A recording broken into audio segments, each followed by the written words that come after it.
দোস্ত, এই যে আমার গার্লফ্রেন্ড, তোর ভাবি। ওয়ালাইকুম আসসালাম। তোর গার্লফ্রেন্ড? হ্যাঁ, সুন্দর আছে না? ভালো আছেন আপনি? ঠিক আছে, ভাবি হয় দেখার এই। চলো বাবু, আমি একটু ঘুরে আসি। আরে বেটা, তুই তো বুঝতে আসছিস না, আমি তোরে বুঝিয়া কই তাইলে তুই বুঝবি। আগে প্যাক প্যাক করতে আসছিস বেটা। আরে মামা, কি অবস্থা? এই যে মিট মাই গার্লফ্রেন্ড।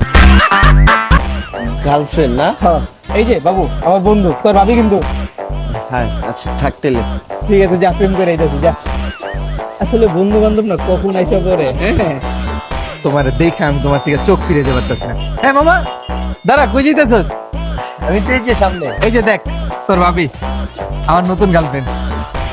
ভাবি না? ভাবি আসসালামু আলাইকুম। ওয়ালাইকুম আসসালাম। আচ্ছা ভাবি, যদি একটু বর্ণনা করেন, ওর লাগে আমার একটু কথা আছে। হ্যাঁ, আচ্ছা ঠিক আছে। এক মিনিট। কি মামা? তুই আগে আমারে ক, নাটক করস তুই আমার লগে?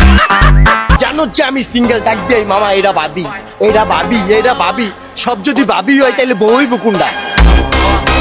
আর তোগুলো লেগে না আঙ্গ মতো পোলাটি সিঙ্গেল। সব যদি প্রেম তুই করস তাহলে আমরা কি করুম? তোগুলো লেগে আঙ্গ হাতে সাবান তুলতে হয় বেটা। আজকের পরেতে তুই হয়তো প্রেম করবি না, আর নয়তো প্রেম করলেও দেখাবি না। মন থাকবো? ঠিক আছে। কিন্তু চোখের সামনে পড়িস না গার্লফ্রেন্ড।